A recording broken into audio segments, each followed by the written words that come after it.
Game number one, everybody.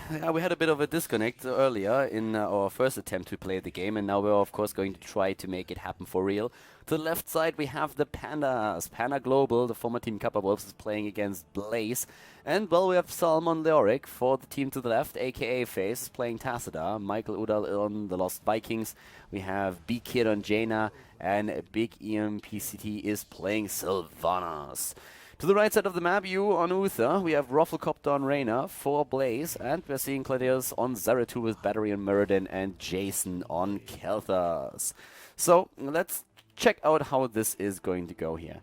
Well, we've seen already like most of the talents until level 13. That was when the game crashed, and this is of course going to be a replay, more or less. Well, it's not a replay, it's a regame. But it's going to be pretty interesting if the builds are going to be exactly the same. I don't even know if they have to use the same builds. We had some very interesting builds here overall.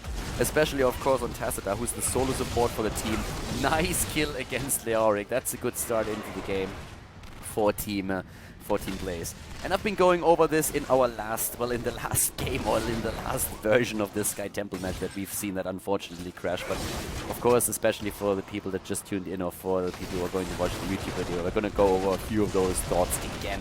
As we see the pressure at the top lane, the Vikings everywhere on the map, and Zeratul is already on the hunt again, trying to take Michael Udall out there. Earlier in that first approach, he got a lot of these Vikings. He's going to do the same thing again here. The level 4 talent for him was very interesting. He went into the Vampiric Strike over the potential Master Swap Blade, which is very strong, or the Gathering Power, which I could have definitely seen here, since he's going to try and farm these Vikings all game long. But the problem with Gathering Power, of course, is that it's basically a high-risk, high-reward talent to take. If you die in the later stage of the match, then you are for a certain amount of time more or less useless, I'd say. So we have again Deep Chill taken on level 1. We are seeing the Barbed Shot here as well. And besides that, it is the Seasoned Marksman for Reyna. Overall, the setup that we have is very unfriendly towards team fights for Team Blaze. Sorry, for the Pandas.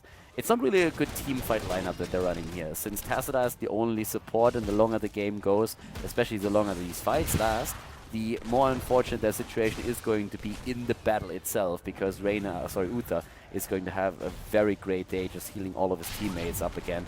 And once level 16, for example, is hit, and he has Benediction and can go for a double heal, it's going to be very tricky for them to really make these plays.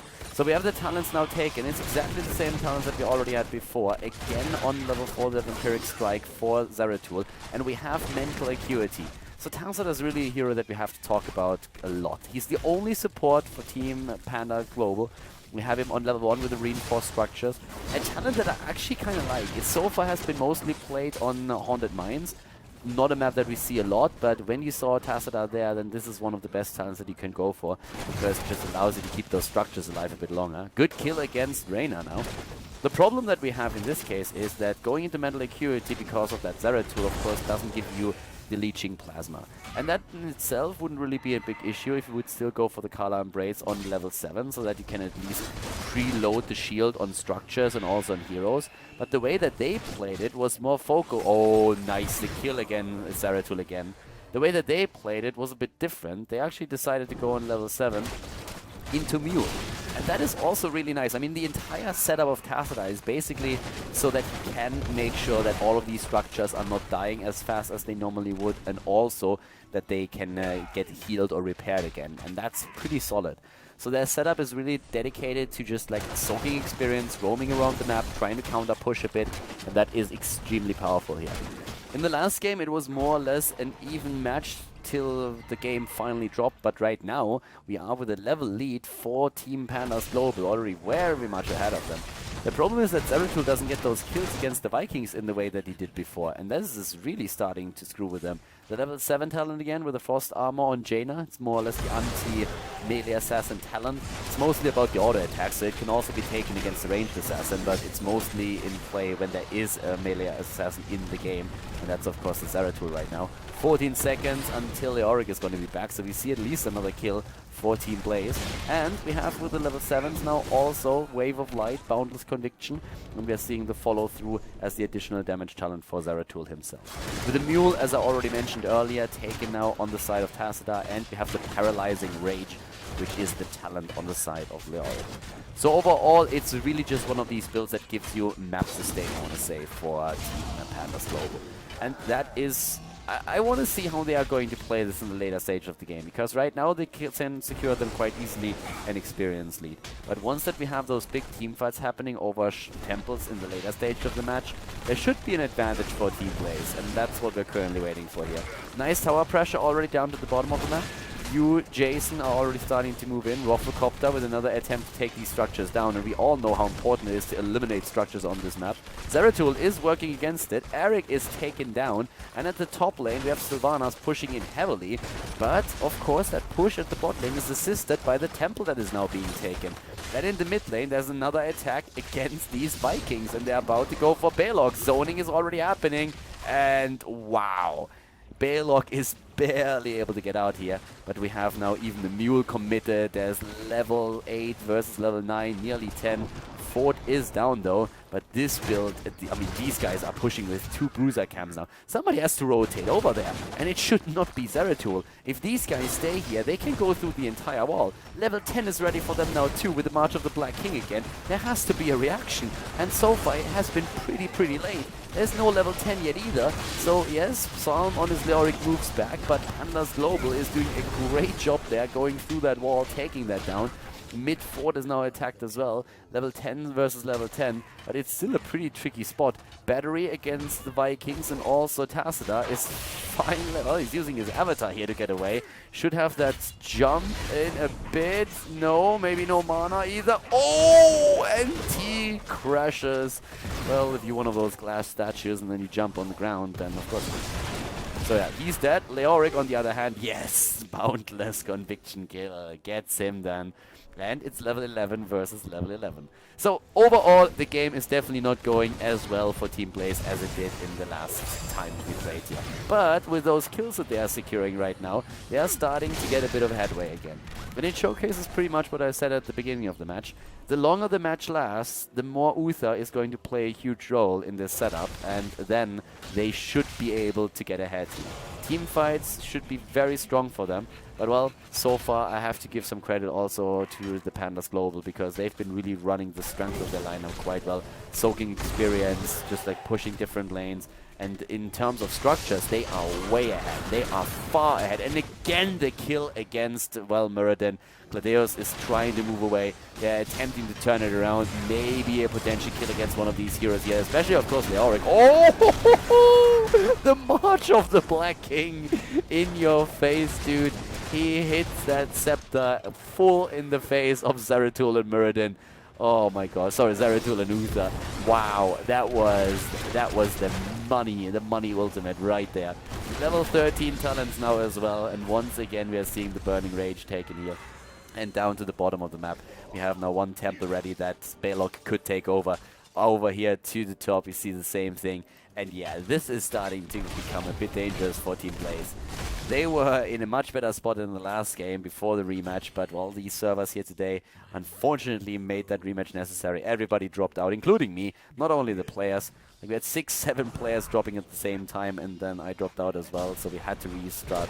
But yeah, this is starting to get a bit iffy, a bit tricky here for them. The problem is really like the structures. The position with structures with that top lane push this heavily is much better right now on the side of team plays. Sorry, of the Team Pandas.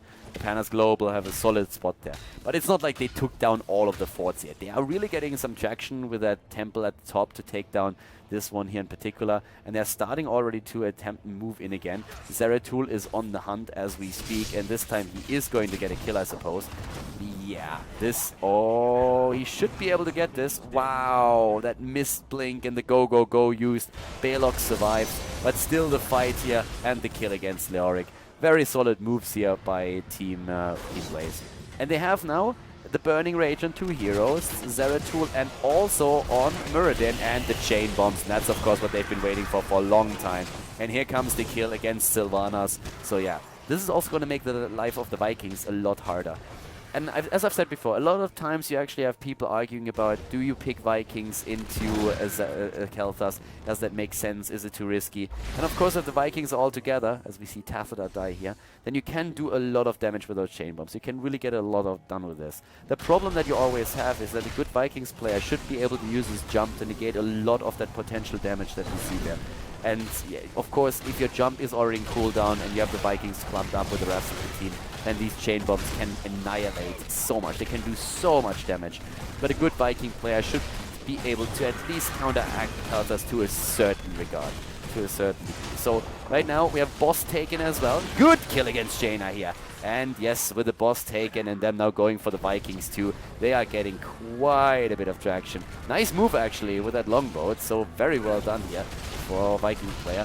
But the situation is still the same. We have a lead for Blaze slowly establishing itself with that boss at the bot lane. And they are doing very well with this. Once again, the Vikings in a bit of trouble, especially Olaf. And he gets that chain bomb, has to move away, and is going down. Olaf dead, and overall we have 9 kills against 6. Here comes that Hyperion. Reyna was a very early pick for team plays, and you can see why now he is so good at pushing these lanes in. We have also next to the boss 2 siege giants that have been captured, and this is going to be the first fort or the first keep that has been taken in the game. Not even Tassadar with that level 1 talent should be able to do anything about it. Or is he? They are not pushing it in completely. They lose Uther instead, and now Tassadar can heal that up. Not so sure about that. I personally feel they should have really just gone for it completely and maybe committed a bit more. But then again, they're already on the run and they lost the first hero. They might lose another one. Eric, first of all, is dying though. And Blink by Cladeus. The level 16 talents with the Rending Cleave, Bullseye after the double barreled. And we also have now Benediction taken. Not quite sure what Belog is thinking he's doing there, but Cladeus is going to take that kill with pleasure. Yep, there we go. Or are we? Yeah, Belog going down as well. So that's a lot of damage done. Waves pushing up at the top. Level 16 talents now for both of the teams. Oh, that's annoying. Battery had to jump out there as Sam and Sylvanas are starting to take this one. As a level 16 talent, by the way, we're having now the large in and in charge. So when Olaf charges an enemy, you are even stunned out. Numbing Blast taken and the Cold Embrace. So yep, over here, the move straight into the next camp. But you can really tell that team fight potential is a bit stronger for Team Blaze. They are really solid with that, and they have a slight lead in experience. So as long as they really go for these fights and try to fight with like 5 people, ideally, they should be able to make a lot happen. And they have been able to take a better position in structures on the map itself. Salmon's the only tank in the front line, is also having quite a bit of trouble there. Muradin, by the way, rotates over now, but as we are seeing a move down to the bot lane by one of the Vikings, it looks like they're going to have split temples again. You already going straight for the damage against the mid lane, where we have once more Tassadar, plus also that mule that he has been able to release here. I kind of like the idea behind it, to be honest with you. I mean, going for the level 1 shield talent on Tassadar and then also using the mule is pretty sweet. But I would have loved Kala's Embrace together with it. Then you give up the mule, I suppose, but you are still in a position where you can preload the shields, and I feel overall that might be more helpful for the team during fights, and also you can still preload structures too. But mule and everything that they've been trying to set up here is kind of sweet. Oh, that's dirty. Oh my god, that is dirty. Double penetrating round against her, and now even Psalm down here is going to fall. Oh, that was very nasty by these boys. I love the double barrel, by the way, from Rufflecopter. Getting that double stun in was awesome, and then they chained it up with another wind and everything else that they could muster. That was a very cool move here. So job well done. They get more shots, and that of course threatens the mid lane even more, where the wall has already fallen, and now the shield on Tassadar is doing whatever it can. It's going to help quite a lot, actually. But well, we have the first keep eliminated at the bot lane. Giving you a bit of an idea about the damage, by the way, as we haven't really talked about this in quite some time. 30,000 on Reyna and on Zeratul, so with this build he's still able to do a fair amount of damage, even though he didn't go for the Master Warblade on level 4. Instead decided to go into the Pyrrhic Strike for the extra sustain. Maybe with Reyna and the Hyperion, which they have, they could try and drop the structure. But as they already had an experience, they don't necessarily have to. Players up at the top is trying to just like go for the Vikings again. There's that stun though, but nice damage, and oh, the Vikings are in a bit of trouble, but the longbow solves for now. Problem is that there's chain bombs everywhere. and so they have to retreat. Hyperion is coming in, and down here it's the kill against Sylvanas. No chance to go for that Haunting Wave. Already too much damage done, and right now we have, of course, that top lane heavily assailed. This is a very strong push that we are seeing from Team Blaze, and they are very determined to get that first game now going. So let's see what they can do with this one. We have them already in a very cool position here where they can maybe at least go through that wall. For now, what's a bit more important for them is that they actually were able to secure that level 20 talent. And that's, of course, a very strong one as we speak here. So let's see what they can do with that. So we have already the move down to the bot lane, and there we have it. We have actually Battery and Yu moving in together with Jason. Michael Udall and the rest of them are starting to move in now too. And up to the top lane we have still the Vikings going for a bit of an experience soak, whereas down to the bottom lane Battery is in position for this one in particular. But yeah, besides that, we have still the moves here in the mid lane with the experience attempt to go for level 20 now as well.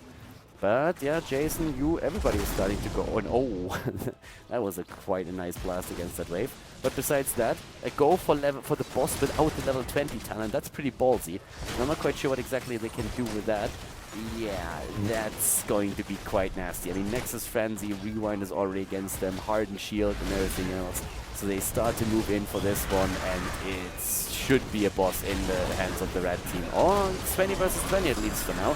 Passadar without the talent yet, but the boss already stolen away. Great job here, really well played. And we have the attack immediately just continuing. Passadar still without that level 20 talent, and Leoric is down. Passadar is falling too. It looks like Rufflecopter might fall to Longboat, and yes he does. Sylvanas, of course, not jumping in for this one. They killed Reyna, but that's all that they could do, and now the Vikings are getting chain bombed, and this time they don't have a jump ready. All of them down. They don't even kill Jason, but B-Kid jumps in with that Bolt of the Storm and takes him on. So yeah, it's still Jaina who dies as well, and that boss is already on the move straight for the core, and the GG is called as the rest of them is going to start and move in. So yeah, for now it's actually like a very sweet move that they have here. They start to go in straight for the kill against the core, and they should be able to finish it with the boss here. So they're going straight for that potential first game, and wow, my god, nice Void Prism here. Really well done, isolating Sylvanas, not like she could make a difference, but yeah, this is game number 1 in favor of Team Blaze. Job well done, and GG.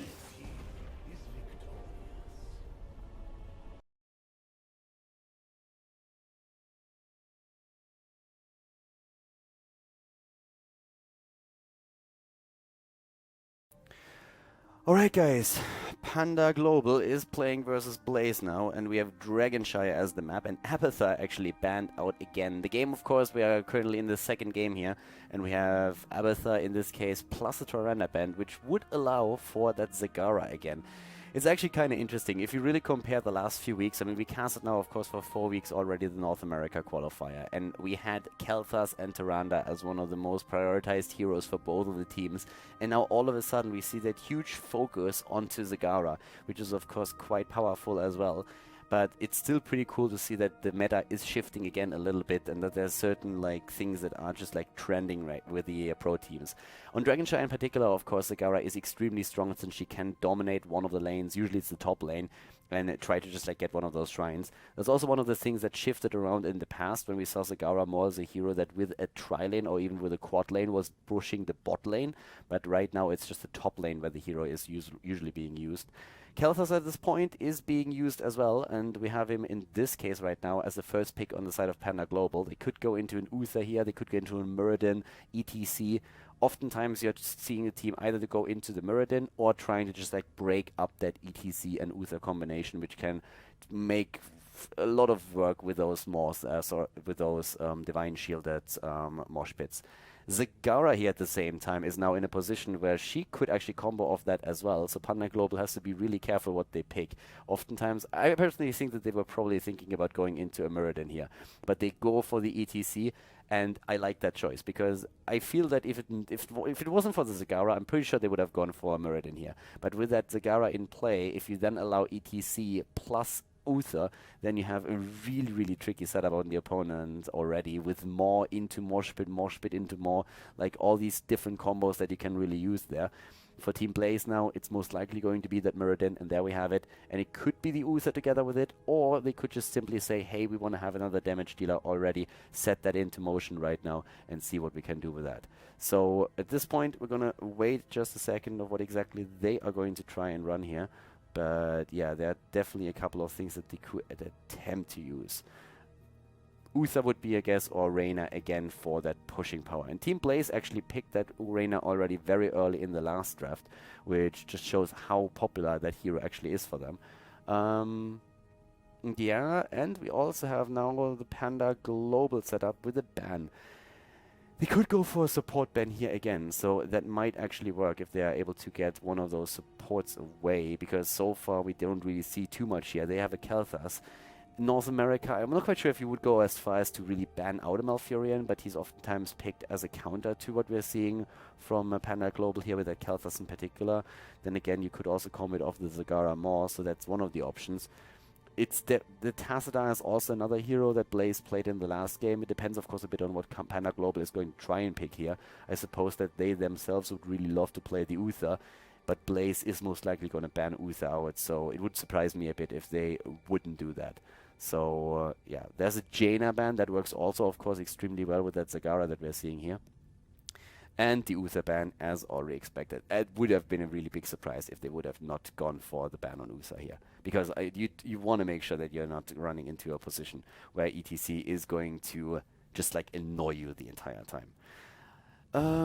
Well, Panda Global right now is also heading into a setup where they are attempting to, I guess, with this, they could still play a Sonya here, thinking about it. But a false stat on this map is, of course, great as well. They don't have a healer yet, so they have a couple of options of what they can choose. You could theoretically, if you don't go false stat, even go into a Brightwing so that you have a bit more global presence here.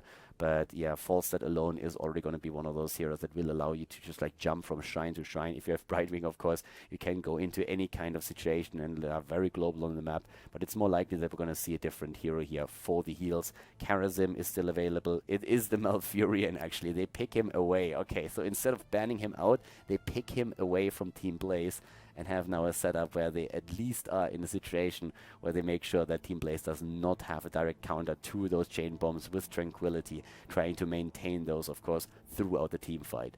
Blaze still have to shift around when they're going into a healer here. And they could still go into that Brightwing. I actually would like that at this point quite a bit, because he also counteracts ETC. You can use that Polymorph against ETC, especially since there's no Uther around for the Divine Shield.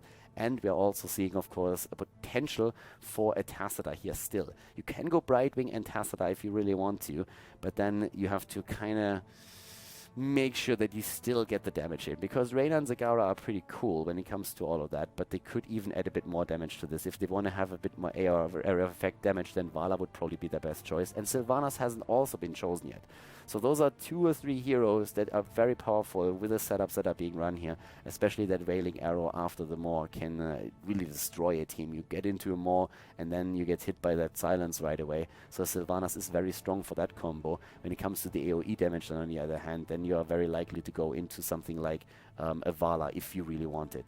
Karazim chosen as the heals. Now that's also a solid pick, but it also makes sure that you have less that can counteract ETC. They have a Maw, they have also Reyna later on, of course, with this penetrating round, Muradin too, but they are still in a situation where a bit more doesn't hurt. And the cool thing about Brightwing would have been that Brightwing can use that Polymorph no matter what's in the way, right? Reyna or Muradin, they don't have that option, so they need a clear shot to really make that happen. And yeah, Blaze is going to attempt to really, I mean, they have to solidify their picks, or these picks somehow. And the last pick for them, are they going to go maybe even into a second warrior? They could try and do that. It's a Thrall. Okay, so we have a bit of a melee assassin play. Green Jesus is back to business. And I mean, we have seen a lot of Thrall plays recently. Thrall is actually like one of the melee assassins that is being played the most, I want to say, right now. So we're going to check that out. And we are also going to see what exactly they're going to be able to do against that. Personally, I really want to see what they're going to do against the the ETC. I suppose that with Thrall we're going to see the Sundering to also stun out the Mosh Pit, and Tassadar now as the choice for Panda Global to give them even more sustain since they're up against a very, very damage-heavy setup. So I'm liking this quite a bit. This is actually a pretty cool lineup. This is a very sweet lineup that we're having right now. So that should make up for quite a bit of fun. And yeah, game number 2, guys. Dragonshire is the map. Panda Global versus Team Blaze. And yeah, for now we have at least Team Blaze in the lead, and this is a pretty sick setup that they're running here. So they have a pretty good shot, I'd say, if they can gain the momentum in the game. That's of course the most important part. If you play a Thrall, you need some momentum, and Thrall especially as one of those melee assassins that really just like gets a lot of self-sustain thanks to his auto attacks. If you don't end up in a stun, then you can do a lot with this. So it's going to be pretty fun to see how exactly it's going to work out for them. Either way, we're going to go into the game. We're going to find out if Team Blaze is able to turn this into a 2-0 or if the Panda Globals are going to start a comeback here. Alright everybody, game number 2 has started. We're going to go into our second game now. We had a bit of a pause here at the beginning, and yeah, that was a bit unfortunate, but apparently there were some TeamSpeak problems that occurred on the side of Team, I think it was Pandas. So the left side of the map we have the Pandas again with Psalm on ETC, we have Bikir on Tassadar, Michael Uldal on Falstad, aka Face on Malfurion, Big EMPCT on Kelthas. And to the right side of the map there are opponents. In the 1-0 lead in this series we have Team Blaze with Jason on Zagara, Yu on Karazim, Rufflecopter on Reyna, Battery on Muradin, and Cladeus on Thrall. I actually think it was Team Blaze that had the problems. If I remember correctly, it was Jason who had some kind of issue there. Already the fight starting, a 5 versus 5 brawl for the win right at the beginning, and it is not a trade. Battery escapes actually. No hit points whatsoever, but he gets away regardless, so he's able to move out of there. We have at the same time now also a level 1 updraft actually taken, so no seasoned marksman here for Falstad. Reyna on the other hand, he said like, yep, about the minion kills for me now. I'm gonna take that seasoned marksman, I'm gonna take it from there. Jason of course at the top lane will use that Zagara to get not only the shrine control but also the lane push. And with those 2 creep tumors right over here, that's the vision that you really need to make sure that nobody is going to attack you while you're even watching. Probably going to try to spread the creep a little bit more between the mid lane and the top lane to make sure that he's completely safe against any kind of potential roam and gank. And yeah, that's the most important part here. And you can already tell that we have another creep tumor here, another one taken to the side. So this is exactly like this gank protection that you're trying to set up as a Zagara to be sure that you have a pretty easy time here. The rest of the team is more or less trying to go for a rotation. It's mostly also now the Pandas that are trying to rotate between the 2 lanes, between the middle and the bottom, to make sure that first of all they're screwing a bit with Reyna's attempt to do the same thing to get more seasoned marksman stacks, but also because they are of course trying to get maybe an early kill here with ETC sliding in, locked down with Muradin thanks to the tenacious roots, sorry Malfurion of course, and at the same time that gravity lapse that Kelthas can bring into the battle. Both of the shrines already under the control of the red team, and the Pandas are trying to contest it at the bot lane, but it looks like the Kid might be in a bit of trouble. But Kelthas is rotating around in Battery, of course. You can always jump away if need be. But for now, they're trying to get the Dragon Knight, and oh my god, that was a close one. That Dragon Knight nearly was hit, but still, they were able to make this work. So when we're talking about Thrall, we're oftentimes talking about Thrall's different builds that you can go for. There's of course the Wind Fury build, where you take Wind Fury on 7, 13, and 16.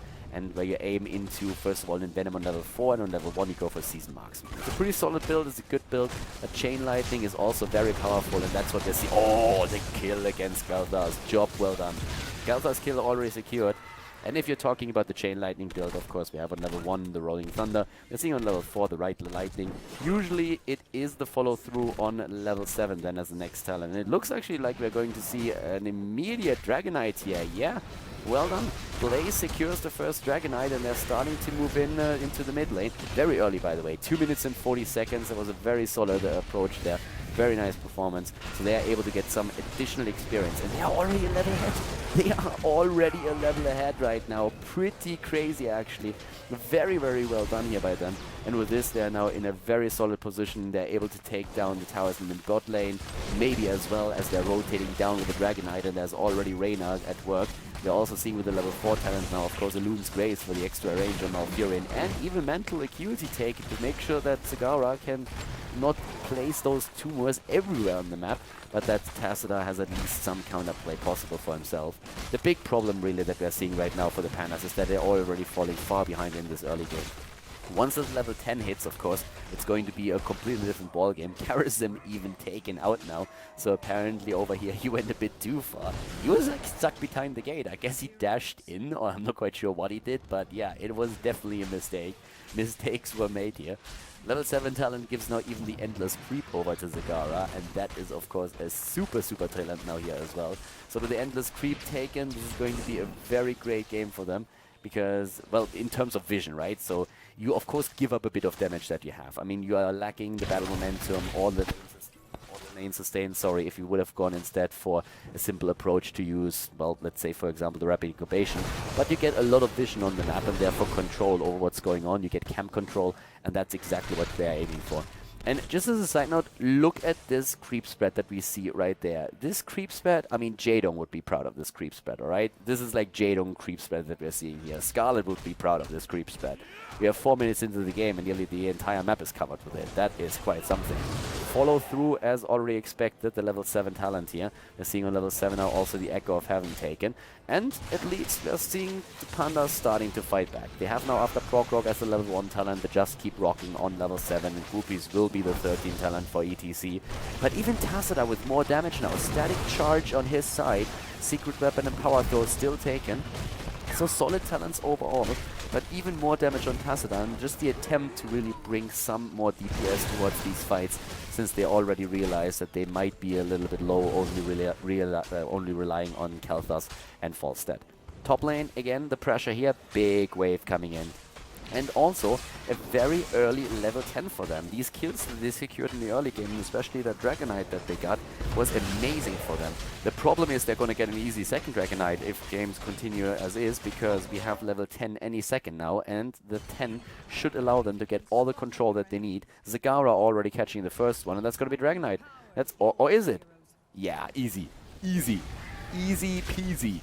There's the Dragonite number 2, and the level 10s together with that Sundering, which can of course stun out the Mosh Pit, and we have the Maw, which can do the exact same thing. We're having the 7-sided Strike, Hyperion, and the Avatar for Muradin. The only tank, by the way, on the side of Team Blaze. They have the Thrall still at the front line, and also Karazim, so it's not that he's the only melee hero that they are bringing to the fight. But we have at the bot lane now a nice attempt against that bot, but yo, the 7-sided Strike and the dash, very well played. Karazim survives, and it looks like this fort is going to fall. Of course, the Dragonite is doing pretty much the same thing already in the mid lane, where we have Battery starting to go in. Claudius is still in the back, waiting, has the Sundering ready, can save it, and then Dragonite just walks through that force wall and is just like, dude, I don't care.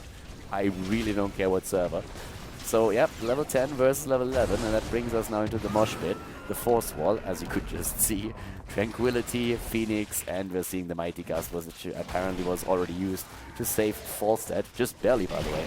But, oh, Zagara, without an escape, you might be in trouble, girl. And yes, she is. Goodbye, Zagara. So the Queen is dead. Long live the Queen. We have down to the bottom of the map, Battery with the XP. And let's just face it, I mean, right now we are seeing an amazing job on the side of Team Blaze. They are doing really solid work here, and they just dominate what's going on. In kills, it's still 2 versus 2, but it's just the structures that are the big problem. They haven't really, did they even take down a tower? I don't think so. I mean, at the top lane, no, they haven't really taken down anything. Not even a tower was destroyed. And we have all of the forts, except for the one in the mid lane, taken down, and this one is not going to survive too long. If they really commit just for a second to take it on, they will be able to do that. And, well, there is the defense happening, but the level 13 talent is also going to be that very, very soon now for Blaze, and the Pandas are just in a great spot here. So, well, let's see what exactly we're going to have with the mid lane now being pressured once again.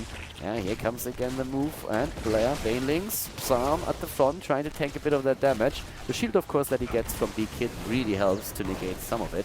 But Falstad is attempting to close that experience gap between the two teams by just moving to the top lane. And of course, if really in the mid lane there's a lot going on, he can still fly down and try to take maybe a stand there, use that Mighty Gust, push them back, buy a bit more time. But for now, it's all about those level 13 talents and the shrines activating again.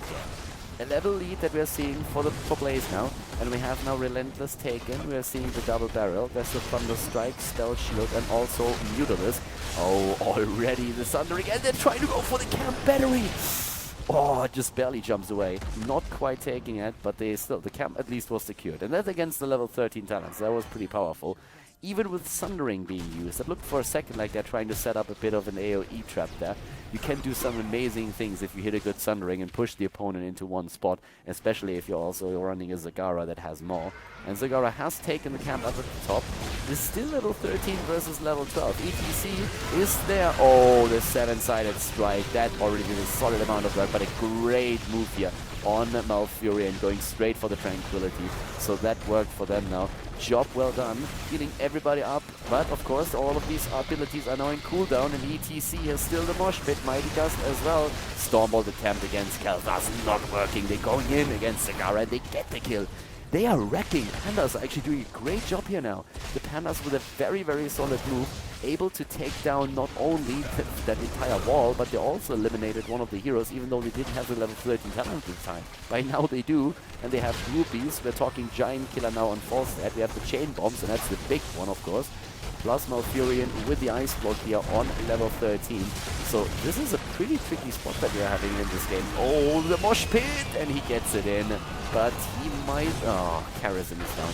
Oh, wow. Pandas with Blaze. But Khaldor is now down in the turnaround attempt as Blaze is starting to move in. The Chain Lightning is preventing them from mounting up, but it's a little bit doubtful that Battery is going to be able to make too much happen. The thing is, though, that we have now the top shrine still under the control of the team in red, and Blaze can now simply go straight to Falstad with a fly in at the up at the top. That was really, really smart. So he's able to just like go for a bit of counterplay. They're going to get one of these shrines. No Dragon Eye just yet, and everybody was so low, but they were still able to position themselves. But in experience, they are, of course, still a fair amount behind. Already at the top lane, Battery, Rufflecopter, and Jason. They still haven't taken down this fort, by the way. This fort was around for a long, long time, and nobody was able to eliminate it yet. But now we have level 13 versus level 15. Huge experience lead, of course. He is still on the side of Team Blaze, but they haven't gotten that. Oh, they are going to get the Dragonite. Michael, no. Oh, it must be so frustrating if you're just this half second late and you're not getting it. But yeah, they have always had that security lead. They finally destroyed the fort in the mid lane. They have the Dragonite again. It's the third one, and they might be behind in kills, but when it comes to the structures, they are so far ahead. It's not even funny anymore. We have the move in again, and all of their rogue abilities are ready, except for the Mosh Pit on the side of Team Pandas Global. So they are trying, of course, to somehow set something up here, but it's not going to be easy at all, especially with that level 16 talent being ready any second right now for Team Blaze. It's going to be a great talent for them. Once they have that, it's going to be a massive, massive lead, and that push in the bot lane is going to be so strong. The level 16 talent has hit, and that's where we're now seeing, after the Mutalisk, the Brood expansion, a double barreled into Bullseye, and we have now also Circle of Life for the extra healing, Stone Form on Muradin, and again the Forked Lightning here after the Spell Shield for Thrall. They take down the keep, and the Root! Battery is able to get away. Actually, Michael Ulder just barely barrel rolling away there. He was very, very scared that Thrall might turn around against him. But of course, now with Jason also putting a few more creep tools in. Look at this mini-map, by the way. Like, they have so much vision here. They have really a ton of vision on this map now. We're seeing a Siege Giant Camp taken, and there's just absolutely no way for the opponent's team to really make anything happen. The Pandas are going to be in quite some trouble when it comes to all of these moves with, like, just taking any camp. Like, the entire map is dominated now by Team Blaze, since they are able to control all of this. Oh my god, that was annoying for Malfurion. Even with the Ice Block, he's not able to survive. And they are also rocking down Falstad. Sundering was used, and it was really great. They locked everybody down there. ETC is, of course, now with the Mosh Pit ready to use that if he gets a chance to, but with 2 heroes down, there's nothing that he can really do. One of the keeps is already eliminating, and some of those Siege Giants even attacking the mid lane structures now, and the rest of Team Blaze is going straight for the mid fort now, or the mid keep as well. We see level 16, the Airy Gust taken, and then, of course, I'm actually a bit surprised that if you go into the Airy Gust in level 13, then I would have thought that they might go into the level 4 talent as well, but they didn't. We have even Hardened Focus taken. This is not looking good, guys. This is not looking good for the Pandas. They're trying to defend this, and they might actually, but the keep still falls. Oh, this is on the other hand pretty nice. Only 2 heroes moved in, but that's all that they need. The Maw, and oh my god, can they actually take down Falstad? No. Malfurion was ready. Malfurion was ready for this one, heals everybody up. And now we have, once again, Michael Udall trying to just move in. I mean, the idea was great, right? You have your opponent moving away from you. You have finally the level 16 talent. You can fight. You are on full HP. Your opponent is struggling with that. They already committed a lot to that attack, and therefore they were on half HP.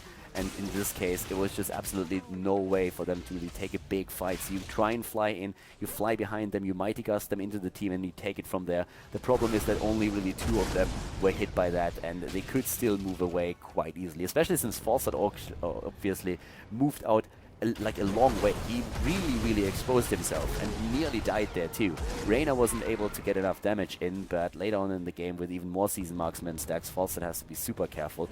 And all the talents that he took off, of course, don't really cater to anything near it either. So in this case, it really worked out for... Well, it does... Actually, like, it was really more so a win for Blaze. I mean, there's another ultimate, of course, that was cooldown for a little bit, and they were also able to just, like, retreat after they killed the keep, so that was all for the better for them. But now we have a 5 versus 5 at the bot lane, and there's still no fort taken. No fort was lost from Team Blaze, not a single one. Now we have that attack happening right over here with a bit of an attempt to finally drop the first one, and they are able to get this, but they're still 2 levels behind. And that must be just absolutely, that must be so annoying for them. Fighting back from a position like this is so tricky. Helphus is at 34,000 damage, and that's pretty solid, but we have Thrall alone already at 38,000. Already Quadeus is here, ETC. He's thinking about it, but there's not too much that he can do with the Mosh Pit. Oh, Sundering to save Thrall. The chain bombs, by the way, really getting solid work in. Really nice chain bombs here on Kalthus now. Of course, he hits those out as soon as he can, every time, moving a bit to the front. That's a cool thing about Kalthus in general, that now with the chain bombs he has to move a bit closer. Can you remember the times when we had like Ignite and Flamethrower just like wrecking everybody from a huge distance? At least Kalthus now has to actually move in and expose himself to the opponent. Back in the days he didn't really have to do that. Already the attack fully committed, murdered, moving in, and he is starting to jump with that. More following first. If he gets that Stormbolt in, then he can wreck ETC maybe. Nope. Again, Malfurion ready with the heals. The Pandas are actually starting to get some traction here. They really start to get some traction. The problem is that they also start to lose the structures up at the top, because that's where we are seeing a camp moving in. The keep is not going to fall here, but the turnaround at the bot lane might still prove problematic for them. Yes, ETC again being attacked. Mosh Pit hasn't been used yet. Didn't really go for it, and Mirror did. Oh, the kill. And the ragdoll. Again, oh, this time, yeah, mistakes were made, Falstad. He thought a little bit too much of his own abilities to get out of this situation. ETC with the Mosh Pit, Rufflecopter should have penetrating round, doesn't, 1 kill. God, no, there's the Sundering again, and they go for ETC, but they can't kill him. They go for Tazadai instead, and they attempt to drop him, but he has still a dimensional shift here. ETC moves in once more. Rufflecopter with a kill. Can he get more? Can he survive? Like, that's the biggest problem right now. 7 kills against 6 overall. Level 20 talents, and that's the Nexus Frenzy. Thrall, even with the Nexus Blades now, also committing to that, and they start to dash in once again, but wow. Like, these fights down at the bot lane are really starting to get some fun. Top lane pressure now, and this time the keep is starting to lose hit points, and we have massive amount of catapults moving in as well. They have to go back. The problem is, if they do, they might lose the Dragonite, and well, let's be honest, the next Dragonite would also mean game. Right now we have camps on the map that can be taken. Falstad is starting to finally get rid of this wave, but this is starting to look really ugly for them. I mean, that keep is nearly down, and we still see the catapults moving in. Bot lane pressure, Zagara could drop a few more creep tumors to get even more vision on the map. At the top, yeah, looks like Reyna is just waiting for an opponent. Talking Reyna, by the way, just to give you a bit of an idea of what kind of damage we're talking about now. Thrall and Reyna are both at 57,000 damage. The only one on the side of the Pandas that can keep up with that is Kalthus. Kalthus is the only one who can really do something about this, so very nice play here by Team Blaze, and they are in the lead in the best of 3 series, of course. Let's not forget this. If they actually take this, then they move on to the winner bracket semi-finals, and Team Pandas Global would find themselves in the loser bracket. Oh my god, that snipe against ETC. Wow. ETC gets sniped. The Maw doesn't hit, but that doesn't really matter here. With ETC already out of the picture, even that level 20 talent that we're now having on the board for the opponent's team doesn't really matter anymore. Nexus Frenzy for Falstad. That Dragon Knight would finish it. Interrupt against Battery, but Falstad pays with his life for it. Here comes the Sundering, and this could be the beginning of the end. They go for Malfurion. The Dragon Knight has been taken, and this is going to be a GG already called. It looks like Team Blaze is going to take this with a 2-0.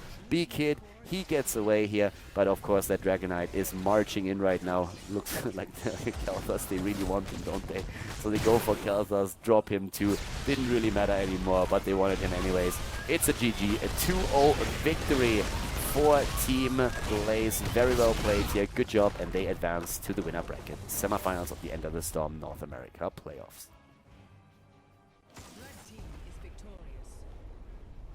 And that is it, everybody. GG and well played. The game's over, and therefore also the video for today here on Khaldor TV. We had another great Heroes of the Storm match, and I hope that you enjoyed it. Also hope that you enjoyed the commentary, of course. So thank you very much for tuning in today. If you enjoyed the video, make sure that you give it a thumbs up on YouTube. And of course, if you haven't subscribed to Khaldor TV yet, you should definitely hit that sub button as well. If you have some friends that like Heroes of the Storm, then definitely make sure that you show them the channel and also the video. There's a lot more where that came from. We're going to have like continuous content throughout the next few weeks with more Heroes of the Storm matches played, not only on the European server, but also on the North American server, in tournaments, in leagues, and more than that. So guys, once again, thank you very much for tuning in today. I hope that you had some fun. It was a pleasure casting for you. And I'm going to see you next time with even more videos here on the channel. So have a great day and see you soon. Bye-bye.